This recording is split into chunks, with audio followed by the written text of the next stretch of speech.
Hello and welcome dear student, मैं Manish Sharma math के इस लेक्चर में आप सभी का स्वागत करता हूं। और बच्चों, जैसा कि आप सब जानते हो, हम चर्चा कर रहे थे प्लेन के ऊपर। और यदि आपको याद है तो प्रीवियस जो 2 लेक्चर थे बच्चों, वो हमने कम्प्लीटली प्लेन के बेसिक के ऊपर लगाए हैं, जिसके अंदर हमने प्लेन की वेरियस टाइप ऑफ इक्वेशन पढ़ी हुई, किस किस कंडीशन में प्लेन की क्या क्या इक्वेशन पॉसिबल है और अलग अलग स्थितियों के अनुसार प्लेन क्या क्या तरीकों से अरेंजमेंट हो सकते हैं, क्या क्या रूप ले सकता है, वो सब पढ़े। और बच्चों, आज का ये जो लेक्चर रहेगा उन्हीं से रिलेटेड कुछ एग्जाम्पल और क्वेश्चन पे रहेगा। तो आइए स्टार्ट करते हैं इसी के साथ आज के फर्स्ट एग्जाम्पल से। एग्जाम्पल की बच्चों मैं पहले लैंग्वेज पढ़ रहा हूँ, उसको आराम से सुनिए। उसके बाद क्वेश्चन है कि इक्वेशन ऑफ ए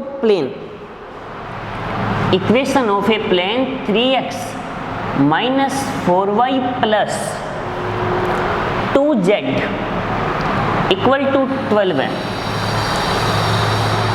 इसको आपको चेंज करना है इंटरसेप्ट फॉर्म में और find the intercept of on x axis, y axis and z axis. यानी कहने का जो सिंपल सा अर्थ ये हो गया कि आपको एक जो समतल है उसकी ये समीकरण दे दी, उसको अंतःखंड रूप यानी इंटरसेप्ट फॉर्म में आपको बदलना है, चेंज करना है। उसके बाद अक्षों पर काटे गए जो अंतःखंड होंगे यानी जो भी इंटरसेप्ट है उनको बताना है। क्वेश्चन समझ आ गया आपको करना क्या है? तो सबसे पहले इंटरसेप्ट फॉर्म यानी जो अंतःखंड रूप होता है वो क्या होता है, एक बार उसके ऊपर हम चर्चा कर लेते हैं। कुछ ऐसा होता है कि x upon A plus Y upon B plus Z upon C equal to 1 होता है। तो इक्वल 1 बनाने के लिए मैं कंप्लीट इक्वेशन को 12 से डिवाइड कर दूं तो क्या आ जाएगा, 3x upon 12 minus 4y upon 12 plus 2z upon 12 equal to 12 upon 12। ये 4 आया माइनस ये 3 आया, ये 6 आएगा और ये 1। लेकिन ये थोड़ा सा अभी भी सही अरेंजमेंट नहीं लग रहा है मेरे को, मुझे थोड़ा सा सही अरेंजमेंट नहीं लग रहा है।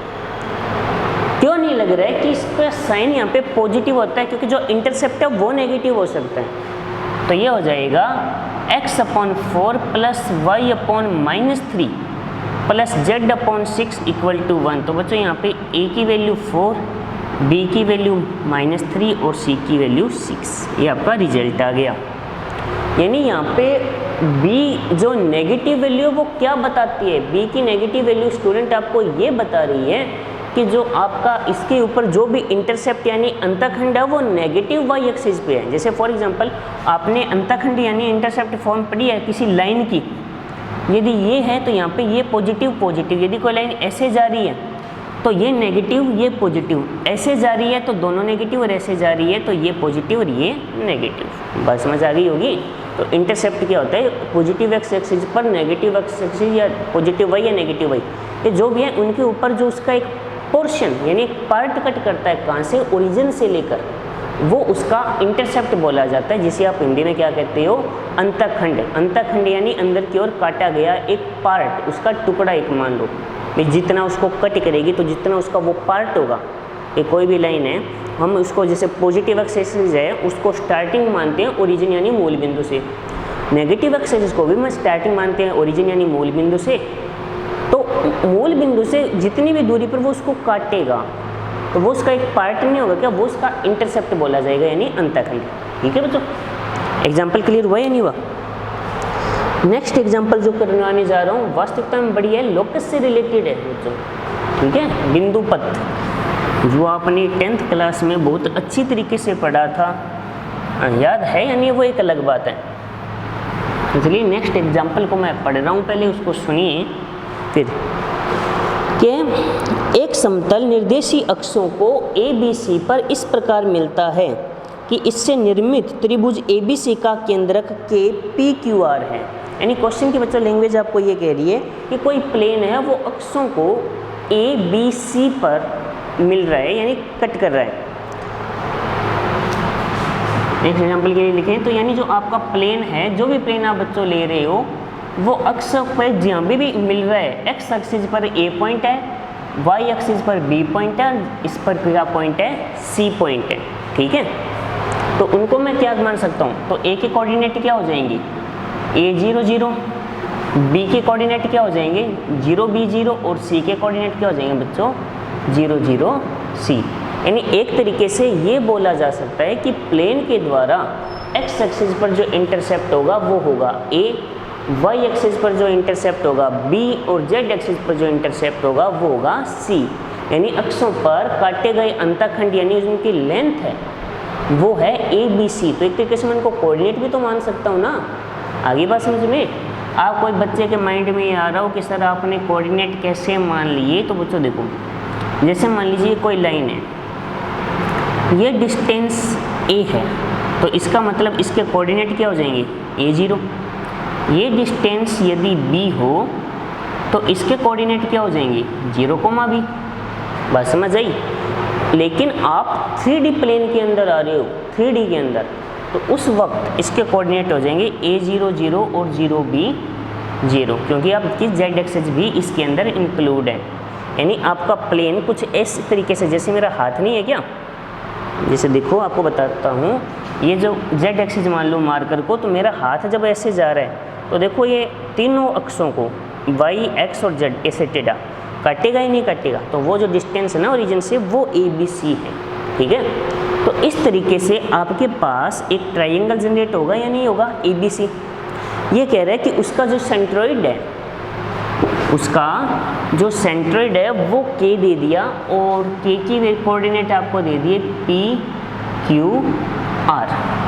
तो हमें प्रूव करना है जो इक्वेशन ऑफ प्लेन है वो क्या होनी चाहिए x/p y/q z/r equal to 3 के इक्वल। वी नो, हम जानते हैं कि जो इक्वेशन ऑफ प्लेन है स्टूडेंट वो होती है x/a y/b z/c equal to 1 intercept form में, कुछ ऐसी होती है। अच्छी तरीके से हम जानते हैं नहीं जानते, जानते हैं। ठीक है, लेकिन मुझे क्या करना होगा, मुझे ABC को कन्वर्ट करना होगा PQR में। तो सबसे पहले मुझे क्या करना होगा कि मुझे ABC का PQR के साथ रिलेशन बनाना होगा। तो जब मैं ABC का PQR के साथ रिलेशन बनाऊंगा, A जो A0 0 है, B पॉइंट जो 0 B 0 है और जो C पॉइंट 0 0 C है, तो इसका जो सेंट्रोइड होगा, जिसे आप हिंदी में क्या कहते हो केंद्रक, ठीक है, वो क्या होगा A/3 B/3 और C/3। अब आपको सर ये कैसे आया, तो बच्चों मैं आपको बता देता हूँ फॉर्मूला, यहाँ पे सीधा ही लिखूँगा। ठीक है, पढ़ा हुआ आपका वैसे, फिर भी बता देता हूँ कि यदि मान लो किसी भी ट्रायंगल के जो वर्टिसेज हैं वो कुछ ऐसे हों, तो उसका जो सेंट्रोइड का फॉर्मूला होगा वो होगा x1 plus x2 plus x3 by 3, y1 plus y2 plus y3 by 3, z1 plus z2 plus z3 by 3। तो इस फॉर्मूले में वैल्यू पुट कीजिए तो आपके पास यही आएगा। और ये किसके इक्वल है, PQR के इक्वल है।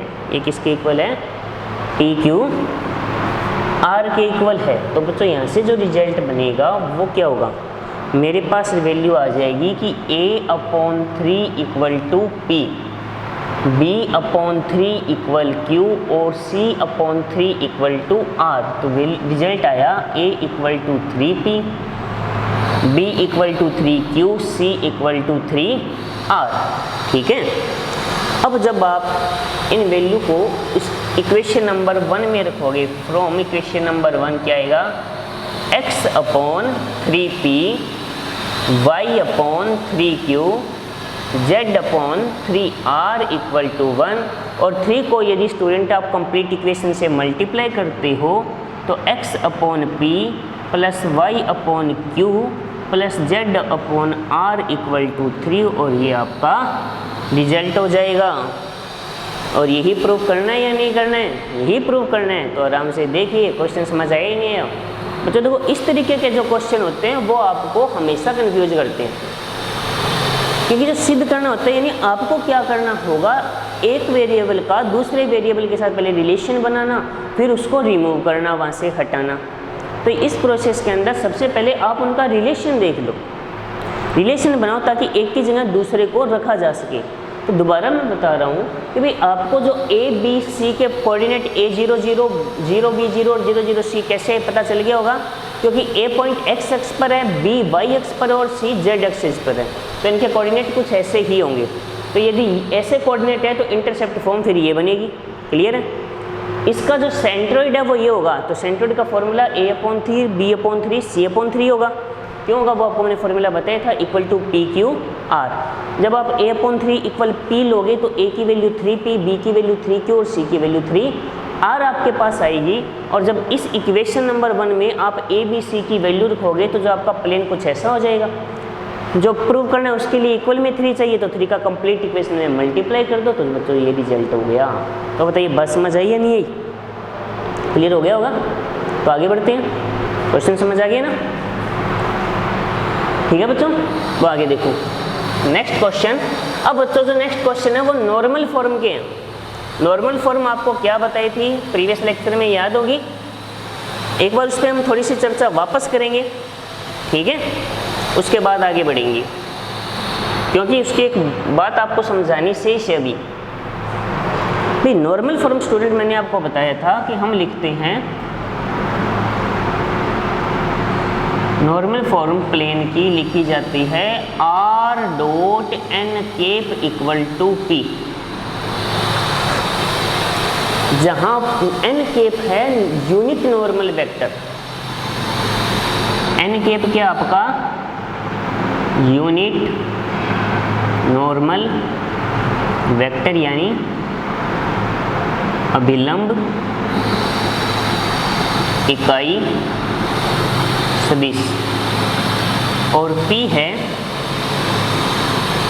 प्लेन की डिस्टेंस फ्रॉम ओरिजिन यानी मूल बिंदु से दूरी। ठीक है, नंबर 1। तो बच्चों क्वेश्चन में लगभग आपको n वेक्टर दिया हुआ ही मिलेगा। क्वेश्चन में आपको लगभग क्या दिया हुआ मिलेगा, n वेक्टर। तो सबसे पहले जब ये इस फॉर्म में आना होगा आप n कैप बनाओगे, नंबर 1 ये याद रखोगे। नंबर 2 बच्चों यदि आपको याद हो मैंने कहा था कोई भी वेक्टर हो उसके यूनिट वेक्टर को मैं कुछ ऐसा डायरेक्शन कोसाइन की फॉर्म में लिख सकता हूँ या नहीं, याद होगा? भाई मैं कोई भी वेक्टर हो उसको डायरेक्शन कोसाइन के फॉर्म में लिख सकता हूँ ना, आपको मेरा सिद्ध करके बताया हुआ है। तो R.n इक्वल टू P को यदि मैं सही लिखूँ तो R की वैल्यू तो बच्चों फिक्स होती है, आप जानते हो xi yj dot li mj nk, dot product करो तो हो जाएगा lx plus my plus nz equal to t। हो जाएगा नहीं हो जाएगा, यानी lx plus my plus nz equal to p हो जाएगी। एक इक्वेशन ये भी है। तो यदि बच्चों आपको ऐसी इक्वेशन दी जाए कि lx plus my plus nz और इनके कोफिशिएंट के जो स्क्वायर का सम यानी वर्गों का योग 1 हो, उस कंडीशन में आप याद रखना कि ये आपका n कैप ही है। क्लियर हो गया? तो आइए बच्चों यदि इतनी बात आप याद रख लेते हो तो मान के चलो जो 14.6 है उसमें आपको ज़्यादा दिक्कत नहीं आएगी, क्योंकि जो बच्चों 14.6 है वो लगभग नॉर्मल फॉर्म में ही है। आपकी जो नॉर्मल फॉर्म है उसी पे डिपेंड है। तो एक आधे क्वेश्चन जरूर अलग है लेकिन लगभग डिपेंड उसी पर ही। तो आइए करते हैं उसको सॉल्व। याद रखना स्टूडेंट ये सब बातें भूलनी नहीं है आपको, क्योंकि अब 14 चैप्टर है वो ज़्यादा लंबा नहीं बचा है, बहुत कम इसकी प्रोसेस है जो हो रही है।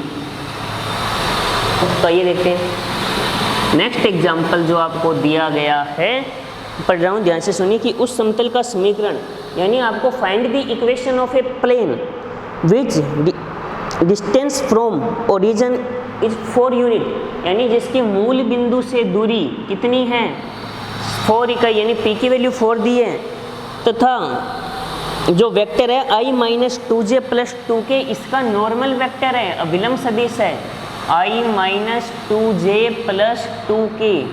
इसका नॉर्मल वेक्टर है। बच्चों सारी चीज़ें दे दी आपको, बचा क्या है वो सोचो। फॉर्मूला होता है R vector dot N cap equal to P.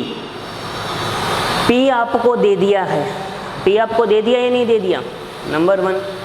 Number 2, N vector दे दिया तो एन कैप को ही तो पता करना है। एन कैप पता करते ही क्वेश्चन सॉल्व हो गया। तो आइए पहले एन कैप फाइंड आउट करते हैं। एन वेक्टर का मैग्नीट्यूड क्या होगा, डायरेक्टली करता हूँ बच्चों। 1 का स्क्वायर 1, 2 का 4, इसका भी 4, √9 कितना होता है 3। √9 कितना होता है 3 होता है। इतनी बात समझ आ गई। तो फॉर्मूला होता है R dot N cap equal to P. N cap को आप लिखते हो एन वेक्टर अपॉन इसका magnitude equal to P. R dot N vector क्या है, i-2j plus 2k upon 3 equal to 4। 3 को इधर ले आओ तो R dot i-2j plus 2k, 4 into 3 तो ये हो जाएगा R dot i-2j plus 2k equal to 12। ये आ गया स्टूडेंट आपका वेक्टर फॉर्म में इक्वेशन ऑफ प्लेन। बात समझ आई या नहीं आई?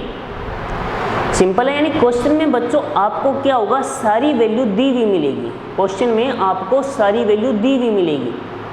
आपको सिर्फ फॉर्मूला याद होना चाहिए और उसके अंदर इन वैल्यू को रखना आना चाहिए। और क्या भाई, एन वेक्टर दे दिया, पी दे दिया, अब बच गया क्या, सिर्फ एन कैप ही तो पता करना है। और एन कैप आप तो स्टार्टिंग से पढ़ते हुए आ रहे हो। कितना लंबा टाइम हो गया भाई, लगभग शायद मेरे हिसाब से अपने पास 23 या 24 लेक्चर जो हुए थे वो 13 चैप्टर के हुए थे जहाँ तक मेरे याद है, और 15 इसके हो गए। यानी अप्रोक्सीमेट 40 लेक्चर, यानी 1 महीने से ज़्यादा टाइम आपको हो गया है कि आप एन वेक्टर पढ़ते हुए आ रहे हो, एन कैप को। तो आप देख सकते हो कि ज़्यादा इसमें टफ बात आपके लिए नहीं होगी। ठीक है। हाँ, कई बार बच्चों इसको कार्टेशियन फॉर्म में चेंज करना हो तो मैं चेंज करके बता देता हूँ। आर की जगह ये लिखोगे आप,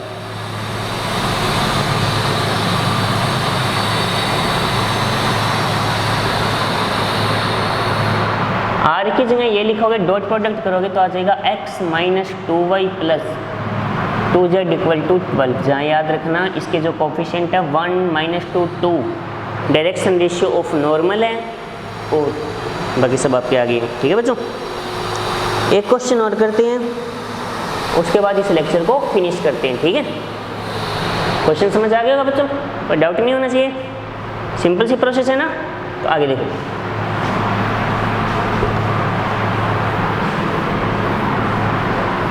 इस सेम यही प्रोसेस का एक क्वेश्चन हो रहा है। हाँ, थोड़ा सा लिखने का तरीका उसका क्वेश्चन की लैंग्वेज अलग है।